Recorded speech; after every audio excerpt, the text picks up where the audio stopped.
Welcome to another episode of Exploring the Vintage NFT Space podcast with ZeroG. Today, I'm excited to have with me Joe. How do you pronounce your last name, Joe? Chiappetta. Chiappetta. Okay. I would have embarrassed myself. So, yeah, well, I'm certainly excited to have you with me today. The early scene for artists kind of taking advantage of the technology is, there's only a handful in the scheme of things, like, I don't know, 1,000 artists probably that were making art like tokenized before, 2019. So Yeah. you know, it's a pretty exclusive club. So excited to have you today to chat about this. But before we chat about your art, why don't you tell me about how you first discovered crypto? Well, thanks for having me on your show. I am very appreciative of what you do for the arts and technology. So it's really important, your work. So thank you. So how I got into this is I was actually studying economics, and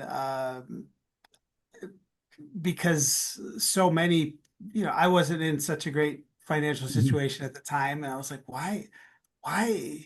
Like, I don't think it was like this before. Like, my parents, what's going on? And so the more I studied, Mhm. I was, my wife and I are pastors of the church. I'm a Mhm. pastor of the church. My wife, and we're active and helping people. I'm Mhm. like, we were mentoring a lot of young people, and like we'd see them and then they'd be gone. Like what Mhm. happened? And when I tried to investigate, sometimes I get out in front of it and realize so much of it is economics. They would lose jobs, and their jobs, they worked super hard and they weren't making enough to survive, and living, really difficult situation. This was back in Chicago. Now we're in California. Mhm. And so I'm like, boy, this what is so broken about economics? And the more I studied it, the more I realize how challenging it is, the current system. And then I'm like, oh, but there's this other thing that these rebels or whoever they are, I didn't understand, I didn't know any of them in person. I didn't understand what they were doing. Like, there's this thing called Bitcoin, and they're trying to have, not a fixed supply, and I understood that. And so I'm like, this sounds very interesting. If this actually works, like this really could change a lot of things. So I started learning more and more, researching, and the more I realized this, eventually I realized there were some tools. There was something called, at the time, it was called Zap Chain. It wasn't um it wasn't a blockchain. It was like social media where you could tip people in Bitcoin. Okay. And I've never met a person in real life who remembers this, but it was out for a while. I was putting comics Uh-huh. like this on it before it was actually before it went away. But Uh-huh. you would just draw on there or write stuff or do articles, and people would tip you, I think, in Bitcoin. Okay. Um, uh, and and so I'm like, oh, this is really cool. It'd be great if we could actually, Well, do more with this. So yeah, I that's mean, kind of how I got involved. yeah, I mean, so when was that you first heard about the a Bitcoin then? I probably first heard about it maybe 2014, Okay. 2013. Well, I was writing this book on economics. Okay. Maybe it Wow, was that's cool. 20, it was about 2014 or 15, somewhere around Mhm. there. And uh, and I realized, boy, this is a this could really change a lot of things. But Mhm. the more I get into it, I realize, oh, wait, there's a huge, you know, entrenched industry opposition to this too, and that's a whole drama that's Yeah. still somewhat playing out today. But I realize, this is a slow go for actual universal adoption. But if they do this in the arts, it's not mission critical. Nobody's going to die, Mhm. if you mess up a little bit of art. But if you mess up somebody's bank account or somebody's healthcare records, that's a big thing. So I early on, I'm like, well, let's do things in the arts with this, and people in the arts like to experiment anyways in so many ways. So to me, it was a good fit. And so I started experimenting and figuring out how we can distribute art through this new medium. And that led me to Steam It. Yeah. And I don't Hmm. know, this is maybe 2017 or so. Hmm. And I'm like, boy, this is really neat. I put my stuff out here and I get tipped in crypto, so to speak, through Steemit. And then I started hearing, I was also active in the Dada Collective. Oh, no way. Okay, great. Yeah, but I didn't draw anything creepy or weird. Okay.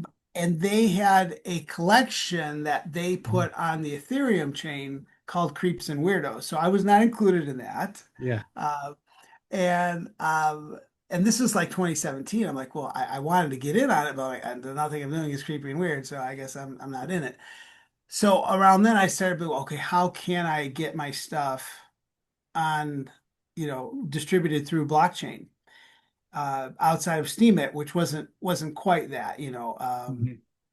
wasn't NFTs. So then shortly thereafter, I was already appreciating as a collector the cards that come in the Spells of Genesis game. I like the Mhm. art, and it was a cool game. I thought it had a good, like industry first type vibe of, hey, this is like groundbreaking. You could actually collect the cards from the game and then converge them, and then they become on chain, and it was a whole system and stuff like that. And you could also buy the cards and their NFTs, and I did not hear in the circles I travel. I didn't know at the time that the whole rare Pepe thing was going on as well Oh, okay.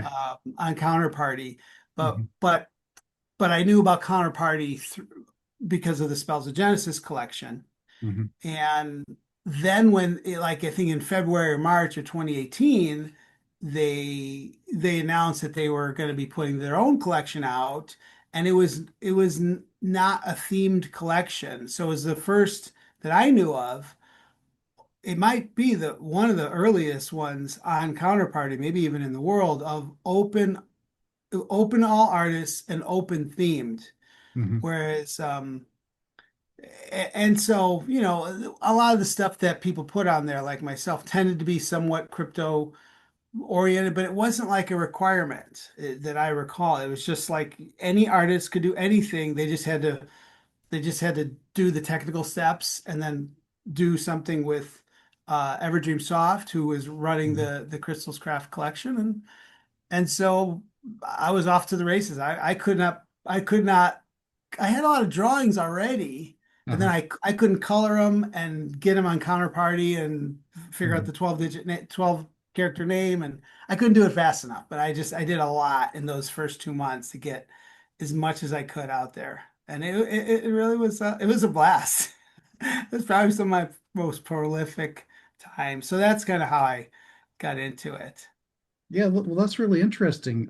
You mentioned that that's one of the first open form or open theme collections for curated art, and the only earlier one that I can think of off the top of my head would be Curio Cards, and that's on Ethereum. They did that in 2017, but that was smaller scale too. They only had 30 cards, whereas with this collection, it what is like what 120-ish, or is it 200? Um, I know I did. I know I contributed like like I think 21 different Okay, yeah. designs, Hmm. and then other artists. There. It's It quite a it number of, wasn't. of cards. Yeah. Yeah, there. But I don't think it was in the hundreds, but it was a good amount. There's a good amount of diversity in the collection. Although it was not widely known because Hmm. only six. I think there's only six artists that actually decided to go through this process and contribute. I think you had to still have own counterparty, register the token under the name you wanted, and then also do something on the EverdreamSoft side. So like it wasn't like an easy thing like today. You just Okay. you Well, upload. yeah, I was gonna, that's one of the things I was curious about, wanted to ask you. So how did that actually work with, did did you basically give them all the supply on Counterparty and then they distribute it for, how was it distributed and how did all that work? Yeah, so this is, this is from memory. So I Yeah. think, and like the page where it would give you the instructions is now down, so you can't do Mhm. this anymore. But how it worked back then, and Shaban, we could ask him, he can correct me if I'm wrong, but I think it was is you had to get counterparty tokens somewhere. Mhm. So I did that. And so you go ahead and register the token under yourself. You have to lock Mhm. the supply, the usual things, find a unique name, um, write the description if you wanted a description. I always like descriptions. I wrote the description for this comic, and then you had to send the art. So the token exists, but then you have Mhm. to send the art, I think, um, I to the EverdreamSoft person who was running Mhm. it. I think in the Telegram her name was Mhm. Yzia, Yzia. Um, you send the art there, and then they did something, and and you also had to pay a fee in bit crystals to them, and Okay. that probably paid for some of the transaction and some of their costs. So you also Mhm. had to own their token Mhm. called bit crystals, and then they would take the art that I sent them and slap the card around it. So they would do some stuff too. So the Mhm. title they would type on this like template, kind of like a Rare Pepe template, but it was the CrystalsCraft template. They would do Mhm. that, and it was a quick turnaround time. Sometimes it's just like a day or two, and then now this full package was out there. So I don't. That's what I remember happening, but I actually would love to like wish I can go back in time and confirm, but that's how I think it was. So somehow Well, they were able to do that. Yeah. we're both a lot older now than we were in 2017, 2018. Yeah. Well, so I guess backing up a couple steps. So, I've taken a look at your comics and what you contributed and even some of your new artwork. What was your background and how did you get started in art? So I was drawing from a very young age, and my parents were they were somewhat supportive of my stuff. They didn't always understand it. They're appreciate it, but I think they wanted the kids to, uh, to have a good experience, do what they believed in, and sort of thing. So I did go to Northern Illinois University in DeKalb, Illinois, which is like an hour west of Chicago, and studied art there. And I planned on being just a fine art painter, just oils, acrylics, that sort of thing. But I couldn't sell my paintings. And meanwhile, I'm also doing comics, and people Mhm. love these comics. And I'm like, man, these like I don't put as much effort into the comics as I do the paintings. Like, uh, but they love the comics way more. So I liked storytelling, and I had some stories to tell. I was already kind of making new ground in autobiographical comics at a time called Silly Daddy, and so I actually won awards for these Silly Daddy comics about being a young, inexperienced dad. Some of it was funny stuff. Mhm. Some of it was like real family drama. Um, and I would just write about it all in these comics. Um, because I had come up in the zine scene in the 80s and was still doing comics then in the 90s. And so that's really how I got started in that vein. And so like I'm like a um very seasoned cartoonist now. I think might be doing have been doing this for like 4 decades by now, which is which is hard to believe. But yeah, so I've been around in this for a while. Well, that's cool. And well, I mean, it's very cool. You're also one of the earliest comic artists to get involved in in, this NFT slash digital art scene. Um, I was thinking about it the other day. I only know of a couple earlier comic type projects that precede that.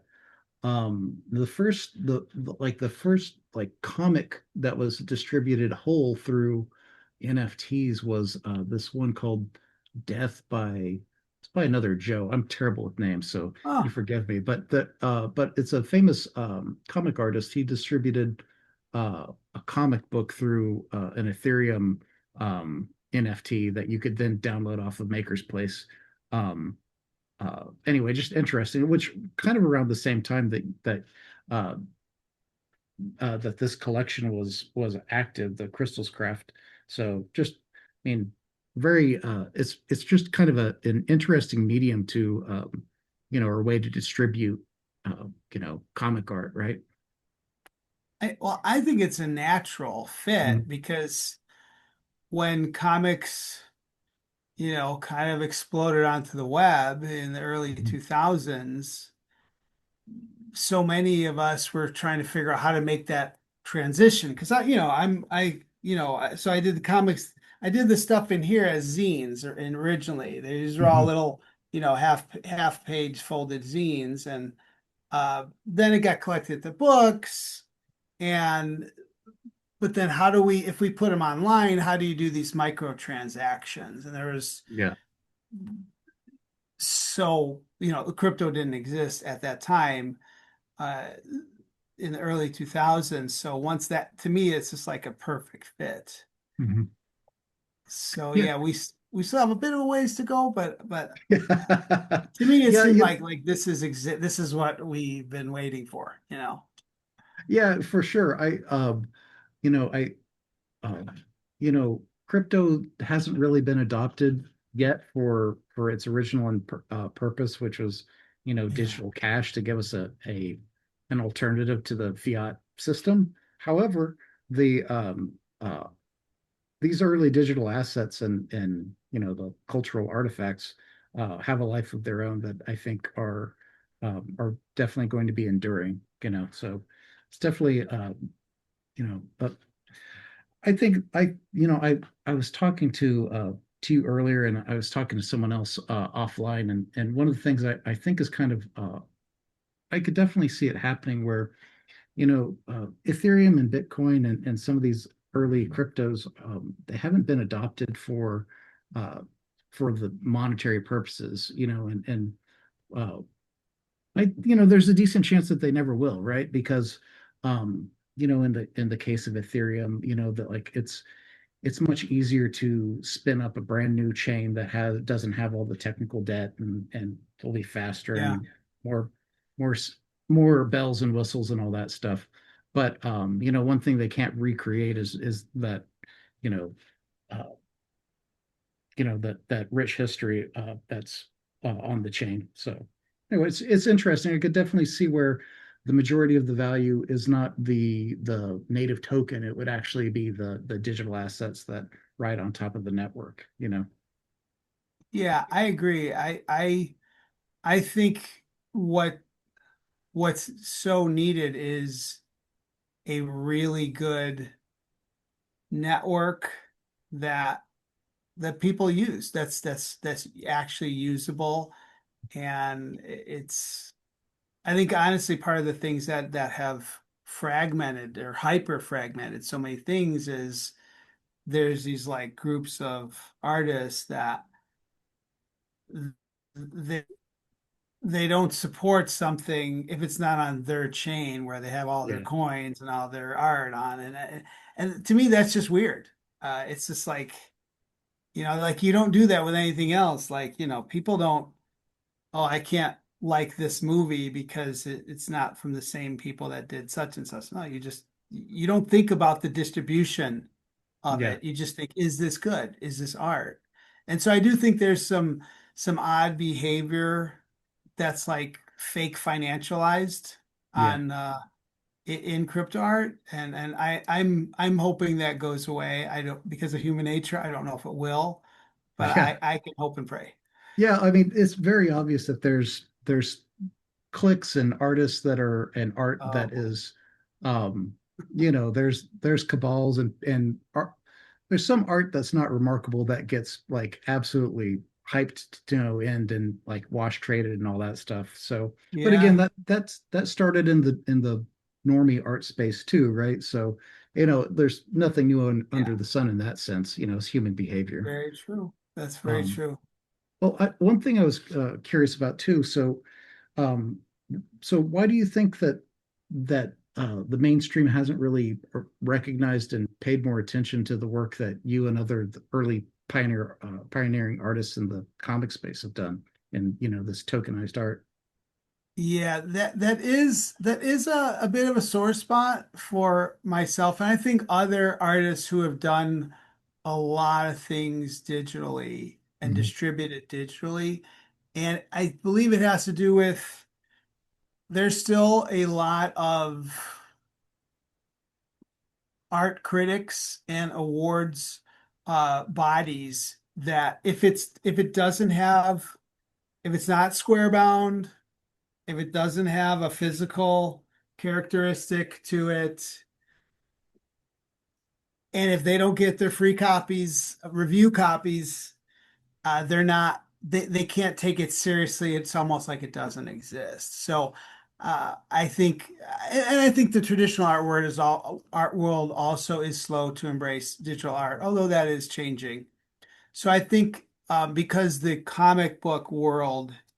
print comic book world is smaller Mhm. than the traditional art world, it's a subset. I think those critics and journals and people who would review would otherwise have reviewed my work if I'd be like, hey, here's my short one Mhm. panel comic strips. What do you think? Like, I've actually tried to compile, okay, Mhm. here's the website, here's my super rare page, here's the Makerspace stuff, well, not anymore, but here's the CrystalsCraft stuff. Can you take a look at my work and do some critical analysis? Give me your best shot. Tell me what you think. But a for some reason comics journalism, which when they do it real well. They just can't make the leap to digital art as much because they love their paper. They It's love it. it's That's where funny it's at right now. that sounds a lot like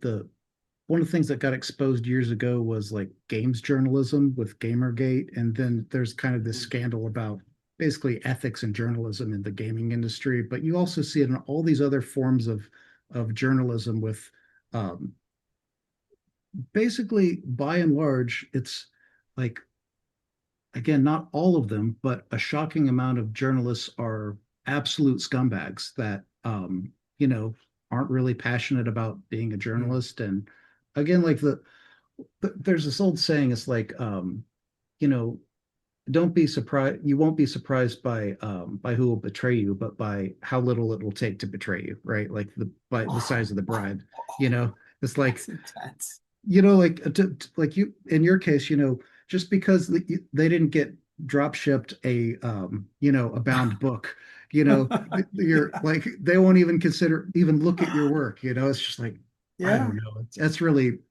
yeah, that's disappointing, but I can definitely believe it from everything I've read and seen in the last 10 years for sure. yeah.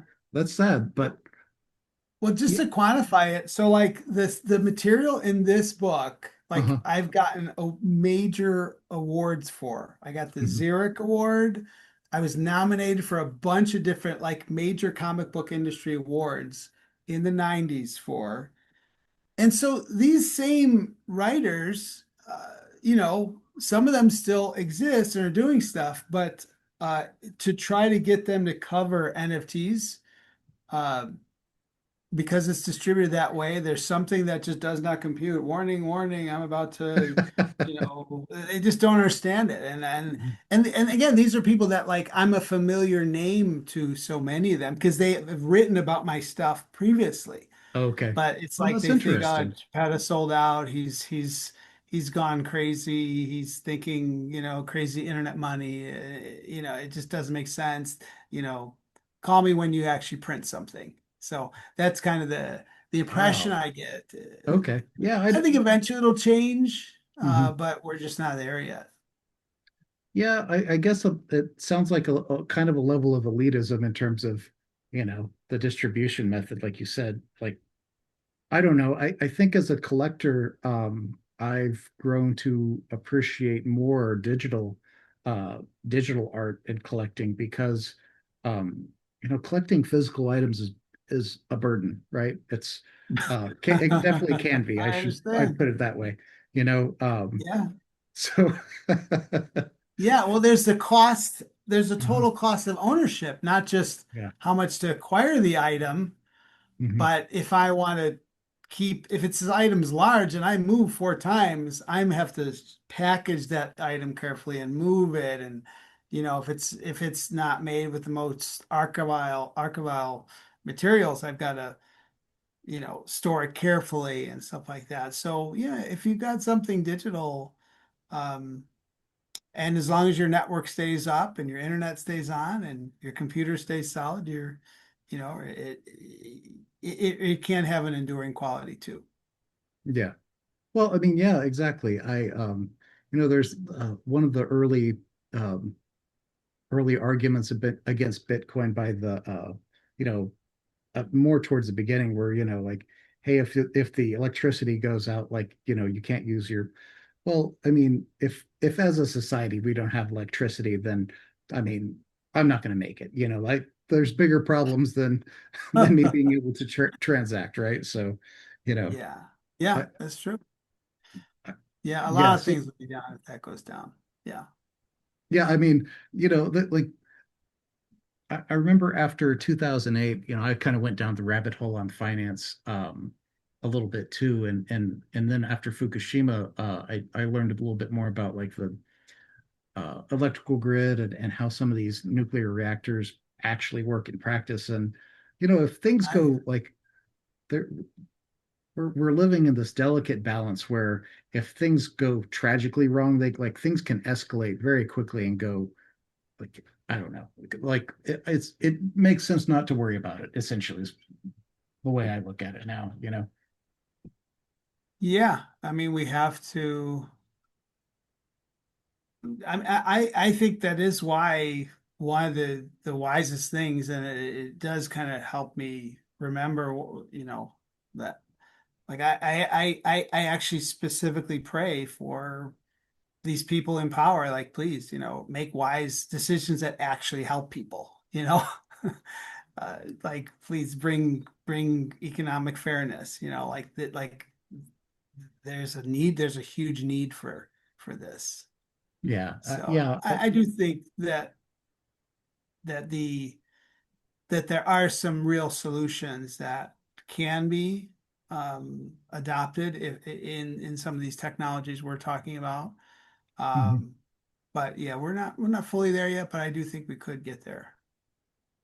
Yeah. I definitely think like while crypto has not been used as a medium of exchange natively at scale, the possibility still exists, and there's ways that Bitcoin or some other system could scale to serve the needs of the entire planet. I mean, it's just not there yet, but it's hard to get to communicate getting away from these debt-based fiat systems is, I mean, it's a huge impediment to society at large, you know. Yeah, it is. And I think once more people actually learn about how money works and what debt is and who, you know, how all that deep rabbit hole stuff, I think they can't go back. There's like, Mhm. okay, well, so there's an educational point that uh, sensitizes them uh, to what's needed. So I think a lot more financial education is needed, and I actually do that for people. I help. We actually in our backyard we sometimes have classes of sometimes Mhm. 50 people where we'll educate them on life skills stuff and money and you know how wealth is so uncertain and money. Yes, the scripture says it's the answer to everything, which means you have to know how to use it. But you can't fall in love with it. But it does, when it's done well, it will provide, for so many things. But when it's not done well, it will create a lot of problems. When there's Yeah. greed, there's gonna be a lot of problems. Yeah, it's we're in an interesting time right now too. I know we'll definitely see some shifts in how money works in our lifetime, but I guess Yeah. we were talking about, kind of, I guess, some elitism and just kind of how you weren't given really kind of a fair shake on your digital art. How do you view, like, how do you, like, as an artist, how do you value art, and what's your, like, how do you ascertain value in that, in the space? No, I'm glad that we can talk about this.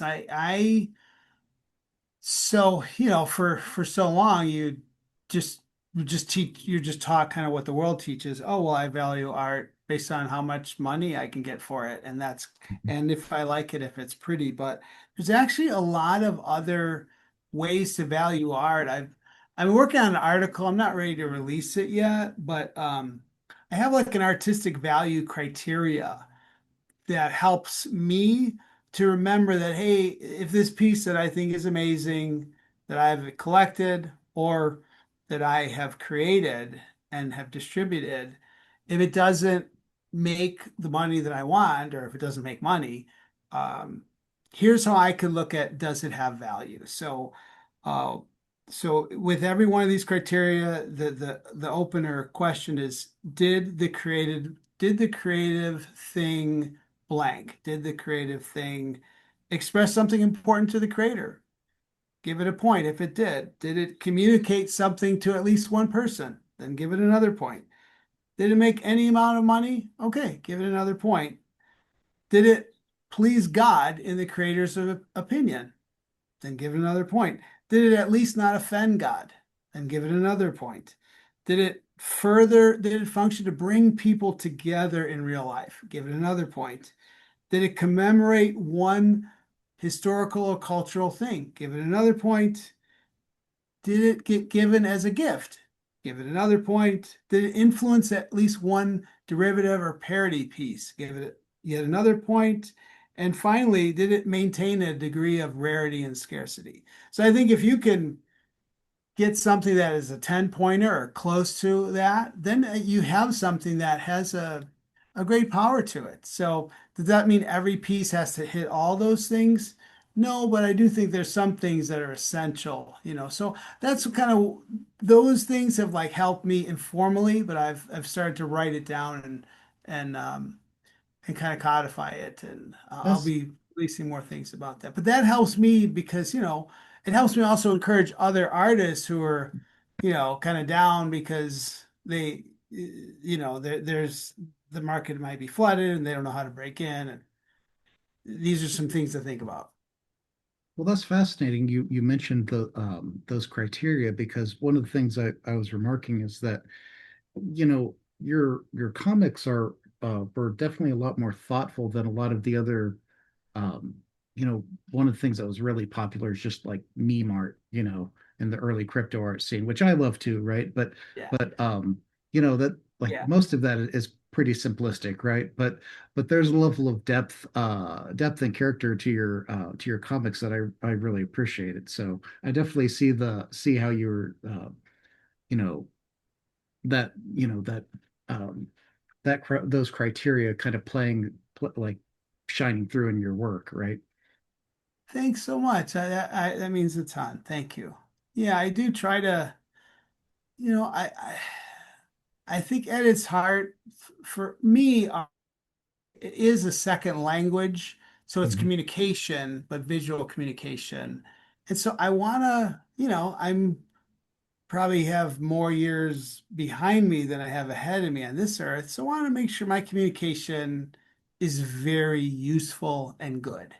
And it, Mhm. it, it, it yields a net positive. So I think I do try to think through things. I think I have more and more as I mature so that people will feel enriched and encouraged. And that's also why I do a lot of anthology zines every Hmm. few years. I'll gather people together, and in fact, I have a one that's coming out really soon. But this is a physical zine, and I haven't decided if we're going to tokenize anything in it. Hmm.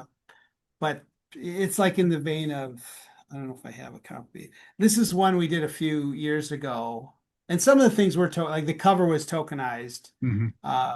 And then, it's just a bunch of different artists get together and put their stuff in there. And there's some crypto artists in here and some non-crypto artists in here. And so, yeah, it's just a way to bring people together to help them understand that, hey, this does have value because it brought us together. So, and I do think that is something I think that has great power in the Rare Pepe community is they've rallied around this concept of this green frog and crypto. And so now we're buddies. Now, yeah, I like you because you like that and I like that. So we're tight, So Well, um so it's you, cool. it's funny, like the rare Pepe collectors, it becomes a little bit of an obsession, right? So it's kind of like a shared illness that we have, right? Shared illness. You've got to do something with that. That's a good term. I love it. Yeah, Shared um illness. but it's funny, uh, the early spells of Genesis cards, some of those are really iconic. I think are some of the great pieces of crypto art, like I think Satoshi card, Yeah. Gox card. Those are, I mean, some really just amazing crypto art. Um, Yeah. it's cool that that EverdreamSoft put out this collection that you were able to get contribute so many pieces to CrystalsCraft. Um, yeah, I wanted to well, so I saw your article that you wrote. What prompted you to write your article about CrystalCraft? Now we're recording this in 2026, and several years since the collection was released to the public. Yeah, so the collection came out in 2018, and there was most of it was from 2018. A few things came out, I think, in 2019 as well. Mhm. And it was a in my mind, it was a major collection, and I remember going to places and I remember one person who was a reporter. I had my Book of Orbs wallet out, and I would send him an NFT. Look, we could do this, and he was fired up, and just you see the eyes light up. So to me, it was a big thing, and I wasn't as it's little known, but I have done a lot of not a lot, but a more than people think of rare Pepe art. I did a pretty well received one on Ethereum of Okay. Joe Looney. That sold well and Mhm. is pretty popular. You could look that up. I think I don't know if it's Maker Place or Super Rare released it, but it's an early one from 2018. Uh, Mhm. but so with the Crystal Craft, what I realize is it's like I feel like Rodney Dangerfield. I get no respect. Like I get Yeah. no respect, the old comedian. And like, okay, guys, I know all these other collections are good, but when I mention Crystal's Craft and just trying to relate, Mhm. like people have no idea what I'm talking about. And what I realize is it's because no one has actually told the full story of this collection is part of the reason. So I realized I need to. So again, the need for art historians covering all aspects, not just CryptoPunks, rare paper. So like there's after a Yeah. while, there's only so much you could talk about. Matisse. Now let's talk about you know another artist. So Mhm. so the whole idea is to write about it about what this collection is, what it did, where its places in history, and just to help people see, that an important development, and in that led to so many other things. Uh and so yeah, it took me quite a while to write, because it's and my hope is the other CrystalsCraft artists will eventually do the same. Mhm. Uh some of them I don't even know who I know their handle on their card, but some of them I don't know who they are. I know Peter Bach was one of them, and he released some cool stuff there. But we're scattered around the world, so I would love to meet them someday. I don't even know where they are, but Well, I this have to, thing brought us together.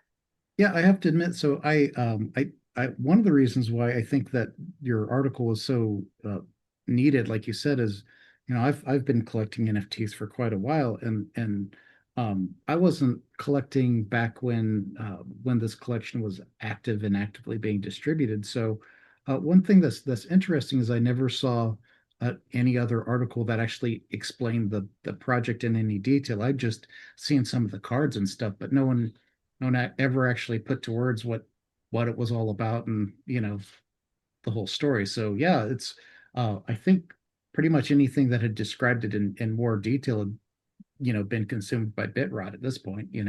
So I thought it Yeah. was a fun way to write it too. How you wove in your cards, and the I'll link the article to the description for this recording. But yeah, I thought it was really well done, and I learned a lot. I admit I'd seen cards, but I really just didn't understand what the collection was really. So Well, thanks. Yeah, and also to kind of increase the visibility, I did we work with EverdreamSoft, mhm, and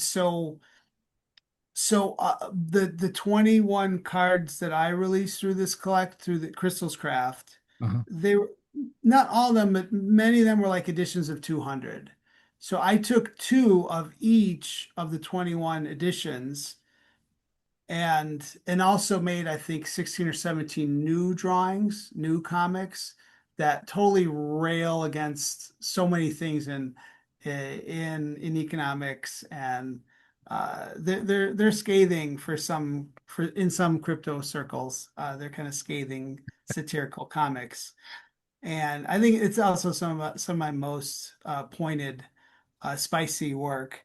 And so all those things are now collected into these packs that we're mhm, calling Chiappetta Crypto Comic Pack. And so there's a small chance that if you get one of these Geppetto Crypto Pack, you'll get one of these historic NFTs, mhm. for a fraction of the price if you bought it, you know, just straight up as a one-off thing. And I've done some pack releases before, Okay. with other artists on the Wax blockchain, and that was a lot of fun. And uh, then seeing that Shaban was doing it with in EverdreamSoft with some of his things, uh, we were talking, and he said he thought this would be a great idea. So it's out now, and so yeah, it's a cool thing. And in the end, every artist wants their work to get in people's hands who can appreciate it. So this is another way for people to do that. Well, I'll have to. Well, I'm glad you brought it up, because that was one of the things that was on my to-do list to ask you is I saw I had seen, that's how this all started, is I saw that EverdreamSoft offered these new packs that of your work, and I didn't really know exactly how these worked. So yeah, so you basically have the chance to get some of the new comics, but mixed in some of the slots are some of your old cards too. So you Yeah. basically just, yep. One thing I have to admit is they did a really good job on the animation on these booster pack openings. It's pretty slick, isn't Yeah. it? Yeah, I was like, wow, this is really cool. I It's a work of art in and of itself. Like Yeah. that's like a time-based digital art that once you Mhm. open it, it's over. You can't reopen it. Mhm. And so I think that's another piece of component that like a tried and true, art journalist needs to cover, that the pack release opening is a work of art, and but it's time based. It's it's like a happening. It's a performance art, so to speak. So running on the blockchain. So I think that's like that's history making. That should get the attention of some of these forward thinking art critics You know, eventually. what'll be really fun is to see in 5 or 10 years, if this stuff picks up like I think it will, to see how the prevailing narrative among uh, these journalists and whatnot is after, like everything gets a lot more pretty when the number goes up, right? Yeah, that's true. Yeah. So That's very, very true. I guess the other thing I was in terms of the packs I wanted to ask. So there's two types of packs, right? Yeah, there's one the cheaper pack is it's just there's just one card in it, but you don't Okay. know what it is because it's in a Mhm. digital wrapper. Once you buy it, you can either sit on it or you could open Mhm. it. Yeah. And then there's the other pack that has three cards in it, so a higher probability of pulling a CrystalsCraft one that's more, Okay. um, more historic. So yeah, What? but and you could see all of what they are in Mhm. the orbital market. It shows you which ones they are, and you could go Okay. and Yeah, I'll look at include the link to the packs in the description too.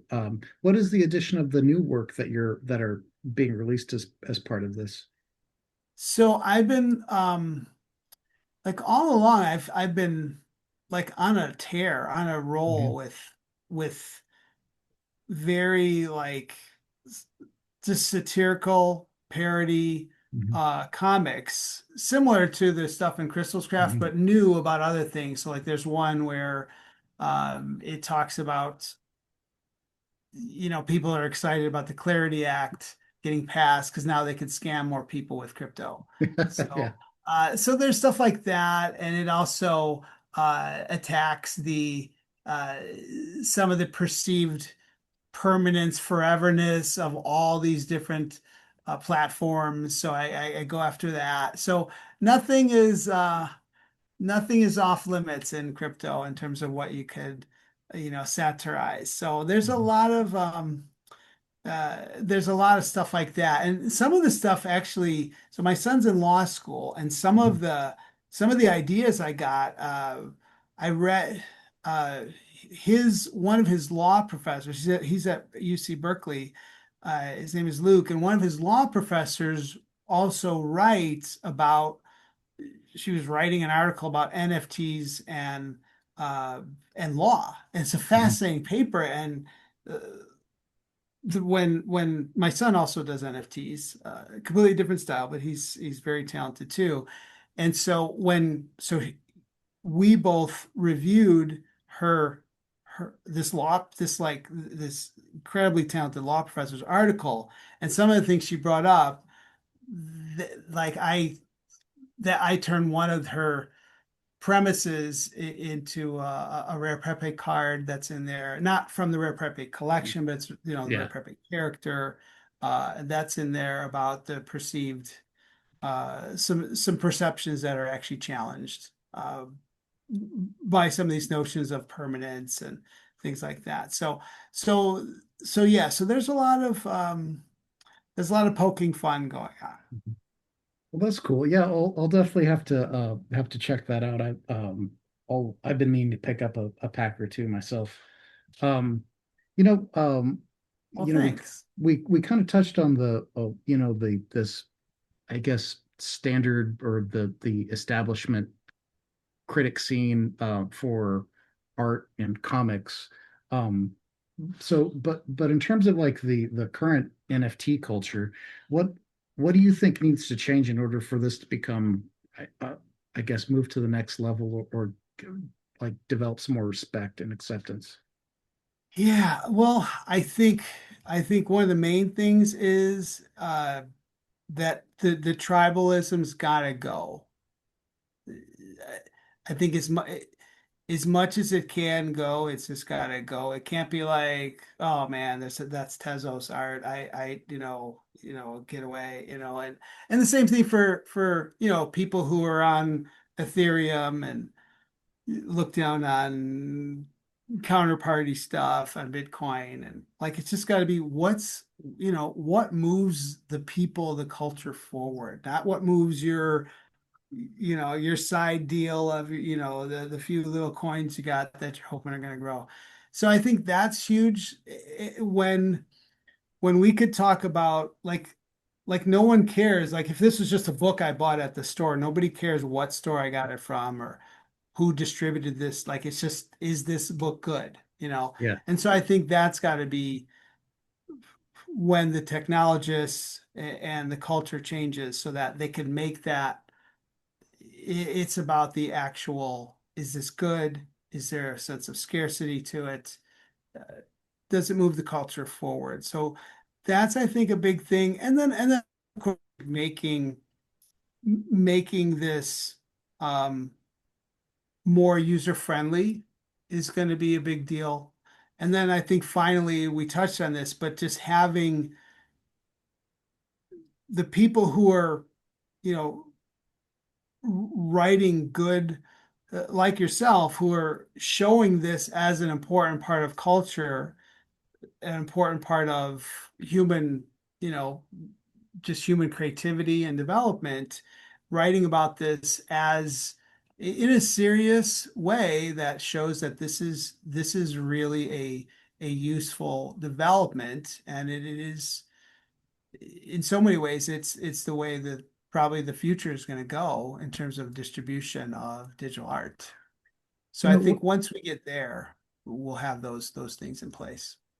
one thing occurred to me too as you were talking too is that another element that NFTs have kind of sidestepped this like the old school critic uh, establishment in the sense that you can go online and see collectors like some collectors have the most amazing collections and really have a love for whatever their niche or their specialty is. And some of them have, some people are quite famous and have online personas that, write or tweet or whatever. But there's some that are completely anonymous wallets that still assemble these very amazing collections. And that's something that, in the traditional art world, you or I never really see what people are collecting and have, essentially be able to witness in that kind of manner. It's really fascinating to see these people, what they choose to value and collect and trade. And I don't know, it's an interesting, more direct experience of of collecting, right? Oh, totally. Yeah, I do think that is one of the revolutionary things in crypto art is that it's very easy to make what you collect accessible to the whole world. You don't need to put it all in the metaverse. Like you could just, here, this is my wallet address. This is everything I own right here, that I want to share publicly. So that is a really, I think it's somewhat of an untold benefit of what we're doing, but I do think it is important uh, culturally and art historically that this is a big deal. Like it's really it like people can go, they can figure out what address I minted these Mhm. the new stuff on, and the old stuff it's the same address, and they can see, oh, what else does he collect? Mhm. Oh, he likes Spells of Genesis cards too. He has a rare Skrilla. He has this. Oh, he's got some.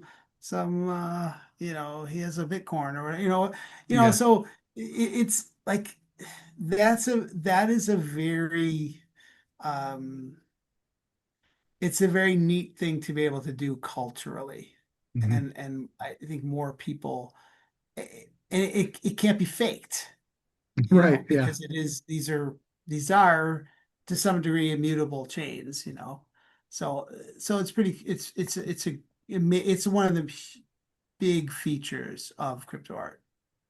Yeah. Yeah. For sure. It's definitely a an interesting social aspect that you don't get in like the older legacy formats, right? You know?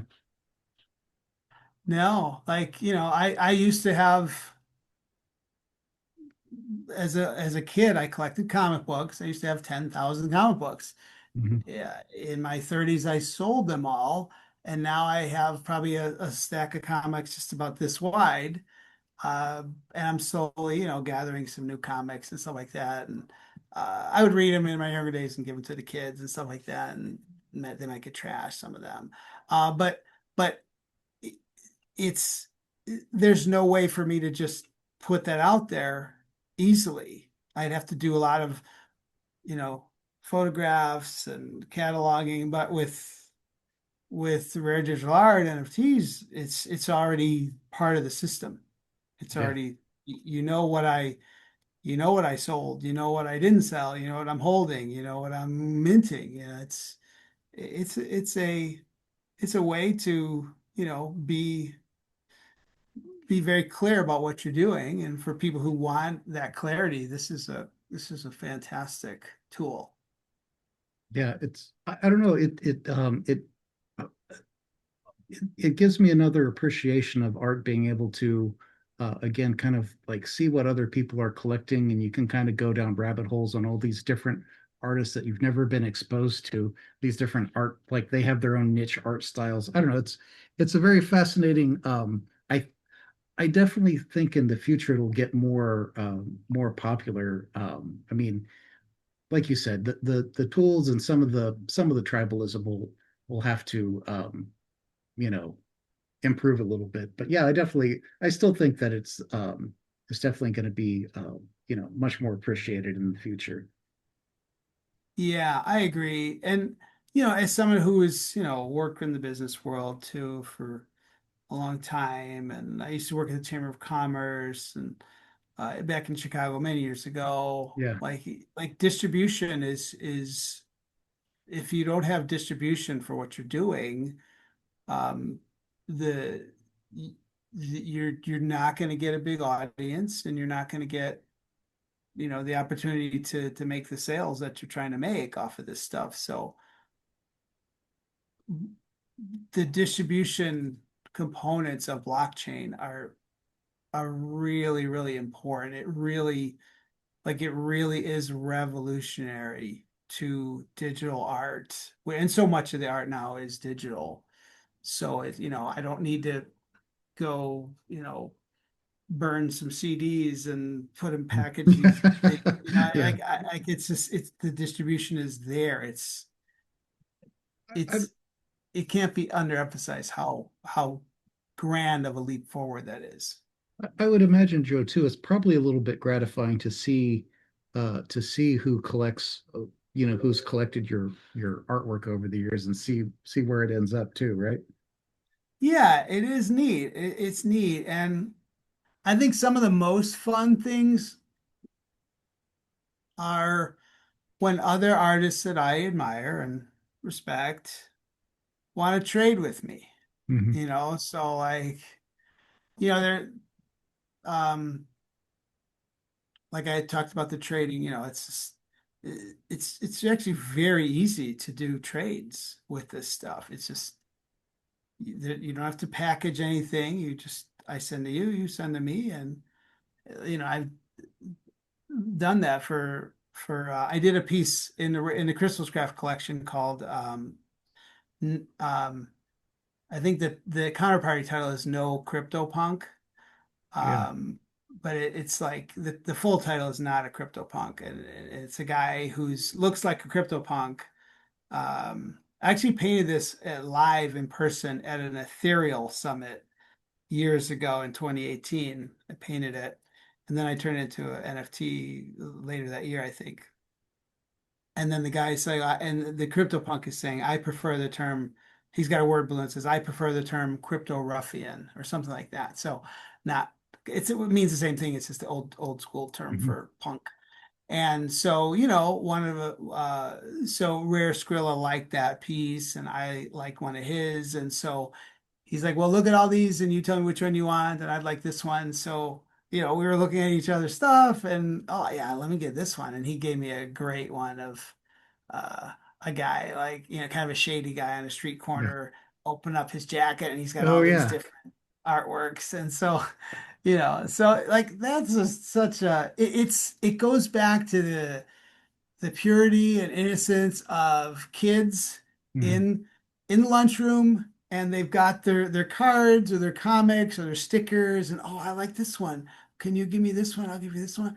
And like that, like this, you could do that across far and wide borders without mail, you know, with, very little friction. And so that's a huge component of this that the artists can do a lot of trade. And I think that's another thing that I hope we do get back to is I do like trading.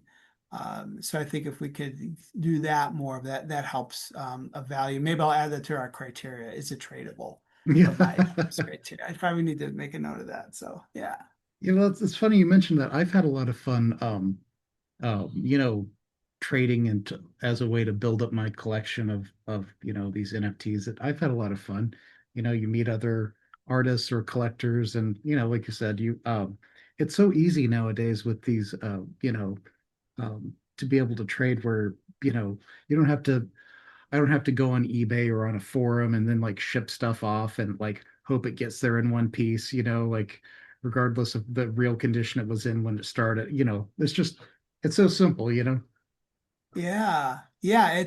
And you have a special memory of how Mhm. you talked through that trade. And, just like, I It's have a fond memory of doing that with Skrilla, and yeah, the other it's people really I've traded. fun. There's several NFTs I have that aren't like other people don't think are particularly valuable, but are some of my favorites that I don't know, always have a like you said, a special place just for just being a favorite or just how you got it or whatnot. So just the passion of collecting, right? Yeah, it's part of the story. It's part of Yeah, I think collecting is a journey, so yeah. it's part of how you got to that, what you're thinking about, and It'll, it commemorates the different things in our lives. it's going to be interesting, Joe. You know, this year it like the Pokemon cards have gone absolutely berserk. Like the kids are trading like these Pokemon cards, like starting last year to like this year. I keep seeing stories where Pokemon cards have just been like they're basically printing as many as they can sell, right? Like this just been going like they're having like problems with Shocking. yeah, it's to the point where people are basically stalking the restocks of the cards and basically buying Oh, everything and flipping them on the secondary market. I could wow. definitely see that we're inculcating a new generation of collectors with Yeah. I guess it's human nature. I know my son, when my son was younger, yeah, Mhm. he appreciated those cards as well. And I didn't understand it. I didn't understand the game we eventually we played it together, but yeah, I, he, I could it really is a cultural stamp yeah, of where people are at. yeah, I just think that like I could definitely see where, this is getting the next generation started in collecting. And by the time they're older, I think all this digital technology will be much more ironed out and ubiquitous. So, you know, we'll see another generation of this digital art, come to life. And um Oh, I yeah. agree. I agree. Yeah, I totally agree. Yeah, well, yeah, we've kind of jumped around a little bit. Uh, are there any projects you're working on currently, or anything else that you're looking forward to in the future? Oh yeah, I'm actually so I'm just about to wrap up a new zine called The Farthest Horizon.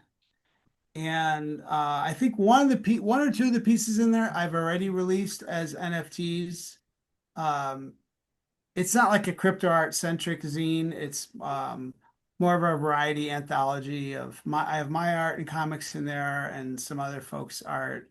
drawings, comics, writings in there. So I'm excited about that. And then once I release that, I'll probably do something with tokenizing it in some way. Um, and then still, I'm still looking to tell more people about how cool CrystalsCraft is. So I I'm not going to commit to this yet, but I'm kicking around the idea of doing actually a play or a screenplay, and the main characters are a person that is all blue and they embody Crystal's Craft collection, and then a person who's all green and that person embodies Rare Pepe, and then a person who's yellow and that person embodies the Spells of Genesis collection, maybe a few more, maybe orange for Bitcoin. And these characters have dialogue and interact and fight and make friends and go on adventures. So I haven't written it yet. I'm not going to commit to it, but it's rolling around in the old noodle. So You're maybe I'll talking do yourself something with into it, Joe. that. Yeah. Yeah. So yeah, and I do look forward to minting more. The pro I minted in a lot of places. So, I'm also have been active in ZeroG, um, on Avalanche, and I've done Ethereum, but there's nothing like minting on Counterparty. The tools are just very cool as long as you can get the Counterparty asset, uh, which is much easier today. I do really enjoy minting on Counterparty on top of Bitcoin. So it's It's, just a cool chain. The and tools it's are awesome. it's got one of the richest histories and just a really cool community too. Like the Yeah. counterparty scene is super rad. Yeah. Yeah. That's another thing that is on my radar. I haven't gone to like blockchain conferences in years and years. I think probably the last one was maybe 2019. I'm not sure. But I am looking to go to something soon. I'm not sure even, you know, which if you have any recommendations, but you could let me know. But it is something I would like to, connect with people again after so long. Yeah, I've never gone to a crypto conference myself, but I'm thinking maybe next year, the year after, I'll make my way out there. So Well, I would love to meet you in person. That would be really cool. yeah, it'd be fun. Yeah, well, definitely sounds like some interesting projects that you could may or may not commit to in the future. No, that'll be fun. Yeah, I'm looking forward to seeing where things go too. Like I said, this is the middle of 26, and we're in a kind of a lull for crypto art and crypto in general. So, but it'll be interesting to see where we're at, in a year. So. Yeah. Yeah, I think if there are others who are feeling that lull, please go and even if you It's don't buy the packs, go and read the 16 new comics that I released on Counterparty and Bitcoin. You will have some laughs. You'll be quite tickled in your soul. Yeah, well, this has certainly been a lot of fun. I certainly appreciate you joining me today, Joe. Is there anything else you wanted to touch on, or you feel like we're at a good stopping point? Yeah, no, I'm just very grateful. Thank you for the opportunity. And I can't emphasize how analysis of what's happening in this space is just so important. So thank you for what you do. Okay, well, thank you. Yeah, it's certainly been a pleasure.